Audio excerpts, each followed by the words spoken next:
to the Caffeinated Thoughts Podcast. Hi, this is Shane Vander Hart. Welcome back to another episode. For this episode, I wanted to share a conversation I had with Lieutenant Colonel Sargis Sangari. He's the CEO and founder of the Near East Center for Strategic Engagement. He's a retired U.S. Army colonel who saw extensive combat in the Middle East as a Special Operations Forces soldier, and who, after retirement, continues to advise the fledgling Assyrian Christian Army in Iraq with his military expertise. He's also running for Congress in Illinois' 9th Congressional District as a Republican. He and I talked about Antifa. He has some experience with Antifa during his military experience in Syria. He also has vast experience with insurgencies.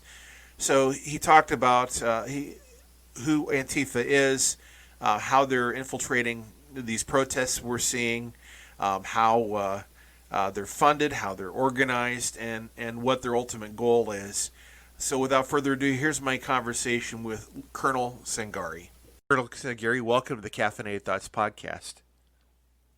It's good to be here. So I just a lot of my listeners may not be aware of who Antifa is. Could you just kind of give us a kind of a background of, what this group is? What, are they well organized? Who exactly are they? Well, they're well organized. We ran into Antifa as far as I was concerned overseas in 2015 when they killed one of our commanders on the ground for the Assyrian Army. When I retired after 20 plus years in the U.S. military, Special Operations Forces, and U.S. Army Infantry, I established the Near East Center for Strategic Engagement, which I founded on September 11, 2014, and it was in commemoration of the Americans who were murdered in the terror attacks on our soil, and also recognition of those first responders that still today continue to suffer and die from the effects of those attacks. The first mission that we picked up was in support of the Assyrian Christians who were going through a genocide in both Iraq and Syria. So we ran the Assyrian Army force structures that were fighting on behalf of the Assyrian Christians in both Iraq, Syria. And in Syria, there's a group that is called the YPG. These are socialist Sunni Muslim Kurds that have been funded by Russia in the past, that constantly conduct attacks inside of Turkey, which is a NATO ally, even killing other Kurds. And within their ranks, and you could even go right now and Google search, your listeners can do it and see that Antifa was there. These were Americans who were there trying to learn tactics on how to conduct insurgency operations, which the YPG conducted in both Turkey and Syria within the region. And, they killed one of our commanders because Assyrian Christians are not socialists in their ideology. And in 2015, when the YPG Kurds ambushed and killed our commander, at that time Antifa was on the ground. So these are the same individuals who have learned their training craft there and are now operating in our cities. Yeah, I guess when that's I'm a little more familiar with Antifa, so that kind of surprises me because for one thing, we never really heard much about them back, in 2015. It seems like they've been getting a little more attention over the past couple of years, and of course, recently with the George Floyd protests. They rebrand themselves. That's why. Okay, gotcha. So Occupy Wall Street, a lot of their members were in Occupy Wall Street and other organizations that were created in 2016 at that time by the Democratic machine to be able to, work against the Trump campaign, the current POTUS. I'm running myself for office here in the 9th Congressional District of Illinois for U.S. Congress under Republican nominee, and the husband of the incumbent here had established an organization that was going after Trump. A lot of these folks that came from Occupy Wall Street, Antifa, they float around these organizations to make sure that they tie themselves to the political apparatus in order to make sure that they have at least political cover in case we decide to go after them. Okay, and well, President Trump, at least via Twitter, designated them as a domestic, terrorist group. I don't know when that will be formally done via the FBI's domestic terror watch group or list. But as far as okay, I had somebody ask me the other day when I was responding to President Trump's tweet. I said, good, they should be added to this group, but they said, well, where can you sign up? How do you learn about this group? I mean, it's not organized as a typical organization that we would think of, right? It's different. Look, I ran insurgency operations. I've been trained on insurgency operations, and it's just part of the insurgency operation, right? You have to have multiple levels of it. So some of those individuals that you have are what we call the useful idiot. You have to have that useful idiot, that young guy who has no clue. So when you name it Antifa, which says anti-fascism, it's just a name branding, right? Right. So anybody who says, well, I'm against Antifa, the young guy will say, what do you mean you're against fascism? But these are nothing more than what the Nazi Germans used as the brown shirts, and what the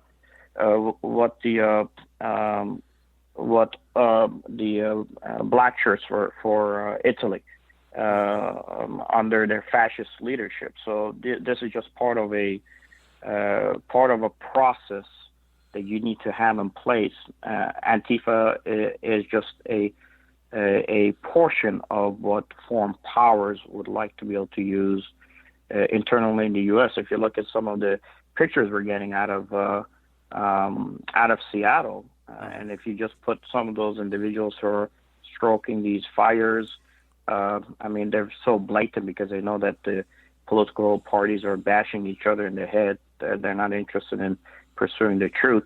They're only interested about trying to, hold on to that grip, to that chair of power that they're going to have, hopefully, from their perspective in November. That you have folks that are tied to TRICOM once you put them to facial recognition.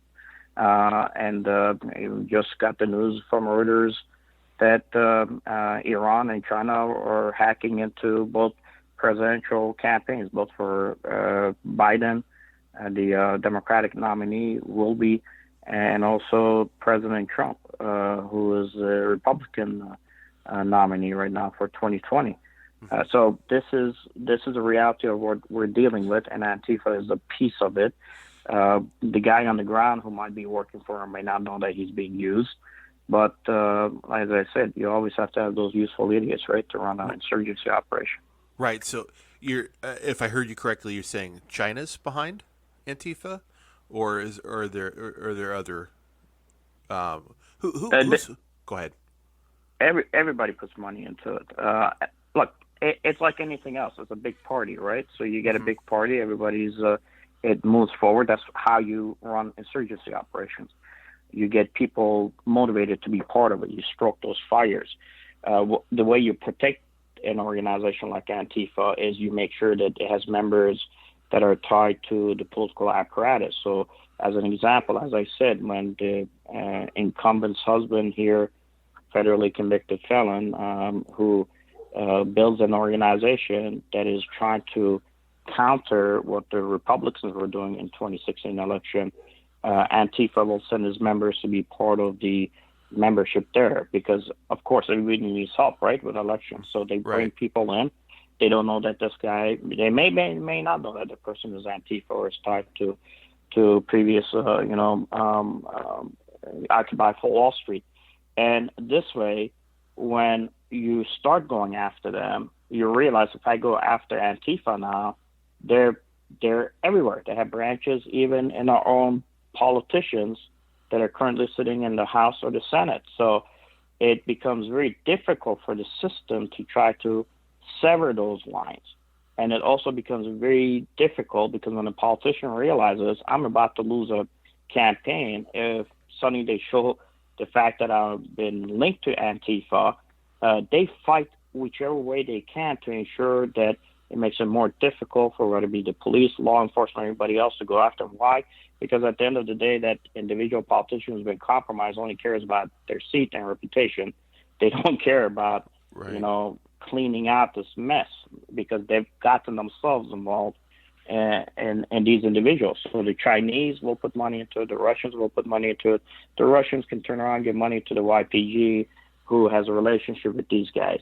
You got the way you run an insurgency, you have to set up illegal means of getting money, because if the government goes after you and now you have to sever away from these political ties that you have, and you become nothing more than an operational arm on the ground, guess what? You're running drugs. I was on an interview a few days ago, and I said there's going to be a fight between the Latinos and the blacks in the majority black neighborhoods, where there's always an issue between the police and the black community. And when they ask why, I said because now that police has occupied other places, Antifa's ties to the drug cartels that are being pushed out of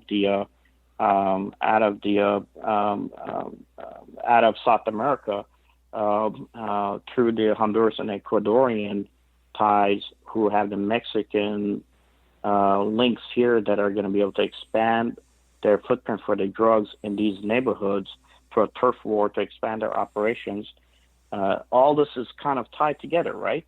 So this is not just the kid who's 23 years old who wants social justice, who's joining Antifa because it's a cool sounding name, and he believes that, what is happening is for racial equality. That guy has no clue that behind this there's China, there's Russia, there's Iran, there's your tri-border area that Iran and Hezbollah controls.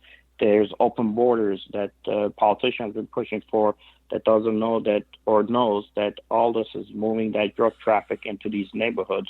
Mm-hmm. So this is what we call control chaos when you run insurgency operations, right? But all of them are planned for one reason only, and that is to affect the 2020 election, because at the end of the day, whoever retains the power controls the legislator, makes the decisions, and writes the laws that you and me have to abide by. I guess I've never heard about their links to, drug cartels. For the person who may be listening that's skeptical of this, I'm going to play devil's advocate here. Where's the evidence that they're linked to these groups? No, most of this is open source. What I'm telling you is mostly open source. We just don't do research. We don't do our due diligence. You could go to the numbers of arrests. You could look at who was arrested. Mm-hmm. You could do the research by the names, and you could see that individual pops up on multiple radars. But the issue is that we don't do well when it comes to doing deep dives from an American perspective. We like short sound bites, right? So right. When that's the type of lifestyle we live, that's who we are. Look, I can tell you that it's better for me, if I'm running our insurgency, to have Americans who really kind of do a shallow read on things. Mm-hmm. They don't do link analysis. They don't look at everything.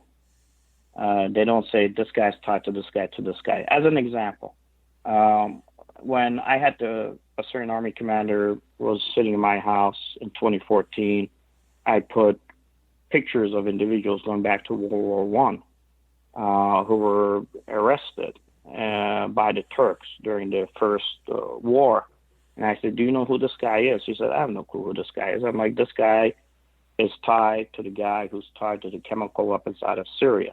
He goes, but this is a picture from 100 years ago. I go, yes, but there's a linkage, right? These family members are linked. And then I put a picture, and I asked him, do you know what happened with Japan and the U.S. In October of 2014? He goes, I don't know. I said, well, Japan bought most of our debt. He goes, what the hell does that have to do with my village in the middle of northern Iraq that is being attacked by ISIS? I said, you have to understand this, because this is how foreign powers at the strategic level force their means and ways of taking advantage of their adversaries.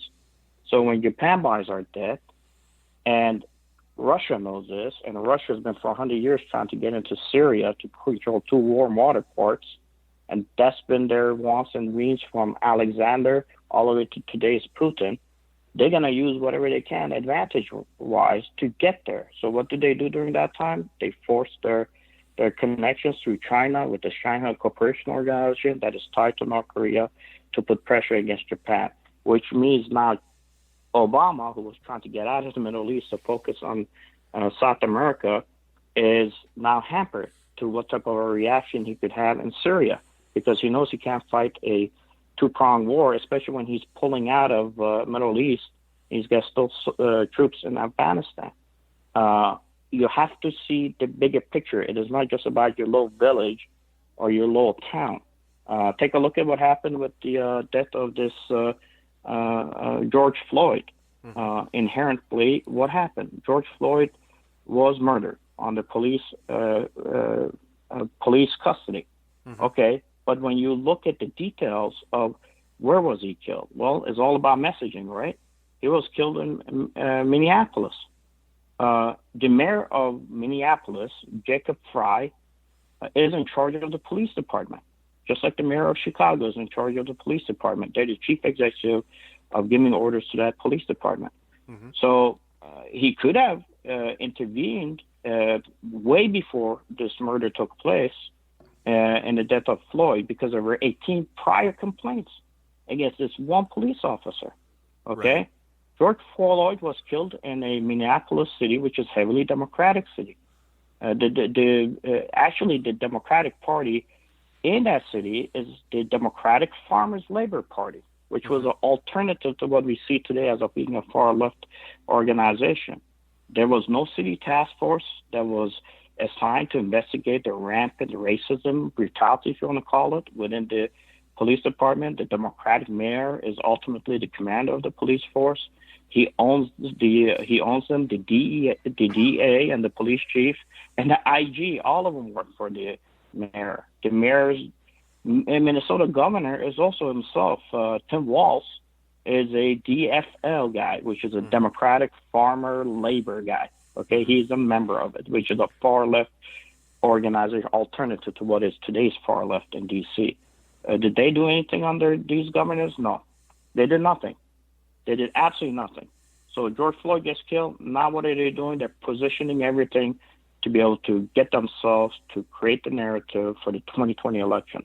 So they retain their seats, and they make it that the current people in position of power, like the Trump, are the reason behind this. It's all, and in this, when I know who these people are, when I know that their ultimate goal for these individuals is to retain power and make sure they have a voting base large enough to retain that power. And if I'm Antifa or I'm a guy who's running insurgency using an Antifa, guess what? I'm going to come and use it. If I'm the Chinese, I'm going to pour money into it. If I'm the Iranians, I'm going to pour money into it, so that I make sure, as the U.S. is too busy fighting itself internally, I'm over there cracking down on Taiwan, and doing what I needed to do based on the fact that I've had a 100 to 50-year plan of how I want to be this lead, both military and economically, over the United States. Our people have to understand this. It's not a conspiracy theory.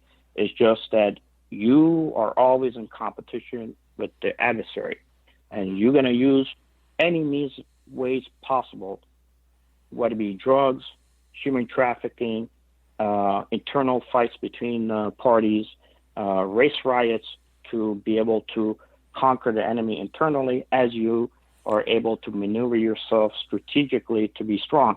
Our politicians today are fighting each other, especially the incumbents, would do anything possible against anyone who's running against them to retain their power. Unfortunately, the chair that they're fighting over is probably says made in China on it, because we have decided to advocate our manufacturing to our adversary. This is where we are today in America. This is what is happening. This is how I, as a person who would run an insurgency, focuses on where the weak points are, exploiting those weak points in order to win for myself, not for America, if I'm an adversary. Right. Well, we've seen these the George Floyd protests morph into what, they started peaceful and then they morphed into something beyond peaceful. I mean, rioting, looting, Even here in Des Moines, Iowa, we've seen that happen. Fortunately, the past few days has been peaceful, and we haven't had any civil unrest. But over the last weekend, we had 3 days of rioting, which is like unheard of here in Des Moines. How how is Antifa hijacking organizations? Because it seems like, and I've even noticed here in Des Moines, there's a different group of antagonizers that are separate from the peaceful protest. Look, any street militia that uses violence to suppress free speech and votes is fascist to begin with, right? Right. But like I said, that's why they call themselves anti-fascism. It's a marketing ploy. Whether you call them the KKK, the black shirts, the brown shirts, or the red pioneers, the communist youth, BAM, or Antifa today, it's all the same. Okay, there's no difference.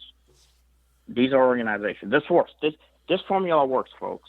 Okay, it works in 2020. It has worked in 1960. It will work in 2050. Okay.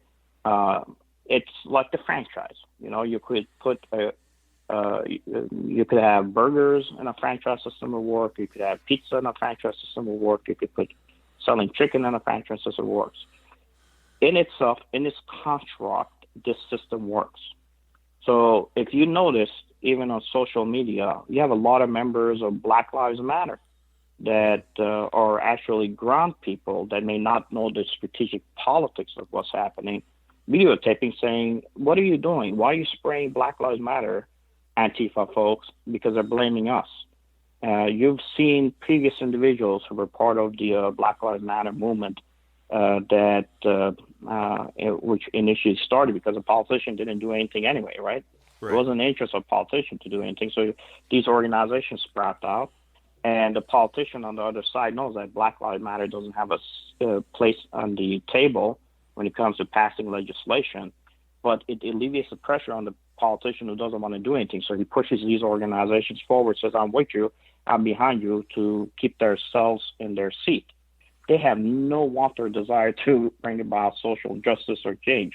They need to have this constant fight to take place in order for them to justify why they should be the representative in Congress, sitting there for 20 to 30 years, getting paid $200,000 per pop a year, just voting straight party lines. Okay, so they need to have this division for them to be viable to retain their seats. So the way Antifa works, Antifa is just part of those systems. It is part of the larger process of trying to retain power. And Antifa uses violence. I mean, this is open source, what I'm telling you. I'm not even telling you what really is behind the process. I'm telling you what we know in open source. So this way your viewers can go Google search everything I said verbatim. Take every sentence I said, you'll find an article behind it. You'll find something that was reported AP, CNN, Fox, wherever you want to. You'll find something there, even from the folks on the ground. So that's all it is. It is just a part of a process to retain voter base, right? You have to know what black looks like to understand what white is. You need to know what white looks like to understand what black is. You cannot have it so bland where regular Americans say, you know what, I'm going to go and I'll actually vote for the best candidate after. You have to divide them amongst parties. And Antifa is just another tool. Is another in this narrative of a struggle to control power. But I always say to the folks who join these revolutionary groups, keep in mind, revolutions usually don't work out the way you want to, right? Look at the French Revolution. The people who pushed for it got their heads chopped off with the guillotines. The ones who thought that there was going to be a freedom for the workers under Stalin got absolutely killed in the gulags and the stalags. The ones that wanted a change for the worker in China, even their scientists get shot in the head and dragged through the streets, where millions of Muslims in China are put in concentration camps and killed. So you want a revolution, you want to take this great system you have and destroy it, God bless you. there's a lot of money you could make in the process of destroying it. But at the end, somebody still has to run a system, right? Somebody still has to govern you. And you want to be governed in freedom, or you want to be governed in chaos?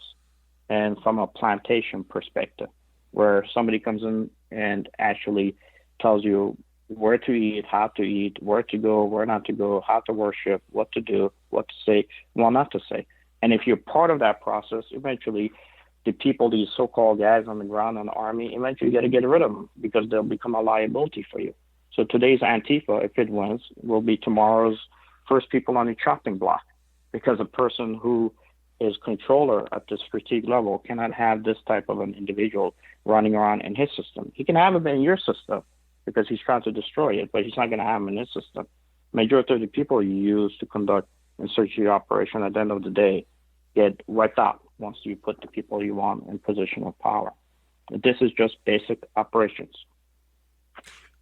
Okay. Well, hey, I appreciate this. This is very interesting. And where can people tell us a little bit about your organization and where people can learn more? Well, my organization is the Near East Center for Strategic Engagement, and if people want, they could go to any Near East Center for Strategic Engagement.com and read about everything we have put up there. And we try to show and teach people link analysis. And we try to use open source to teach that, because nations of the world talk to each other through their press.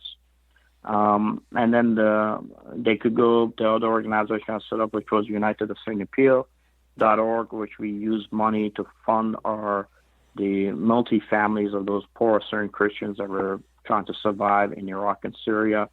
Of course, if people are really interested, right now I am running for Congress, because I realized, as I told the Black community here, and I told all the other immigrant communities that we deal with in the ninth, I said, if you're not at the table, you have no say.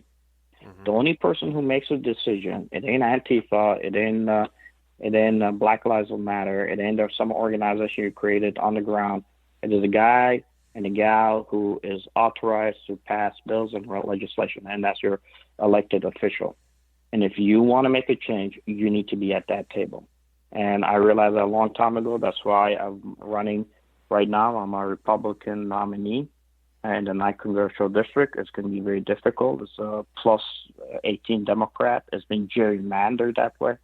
They even have a cemetery here that's been divided in two between my district and the 10th district. For what reason? I don't know. It's unfortunate that the people who retain power like to use any means at their disposal to stay in the incumbency. So if people want to help change this current perspective of who's in Congress and how our nation is working, then they could vote me in November 3rd if they're in the 9th Congressional District, and they could help support with money and efforts that we need to run our campaign under votesangari.com. So they could go to votesangari.com, and whatever they could do to help us, much appreciated. All I could do with the knowledge that I have, information that I have that I shared, I could go to Congress to help reverse the damage that's being caused to our nation by removing some of these incumbents out and bringing new perspective, fresh blood in. And I've encouraged my military buddies who's been in the U.S. Army. We have two-party system. We need both parties to work together. This is the only system we have. We don't have any other system. So my recommendation is run both as Democrats and Republicans. And we got to get as many military guys that serve down the range to be in Congress, because, frankly, from my perspective, at least they've fought and bled for this nation, or seen blood. They understand what it means when they open their mouth and make decisions. And they're going to make the rest decision, hopefully, for our nation rather than just for themselves and for their families only. Well, thank you, sir, for your time. I appreciate it. It's very interesting, and we'll definitely put some links up to your campaign as well as your organization. You have a great day.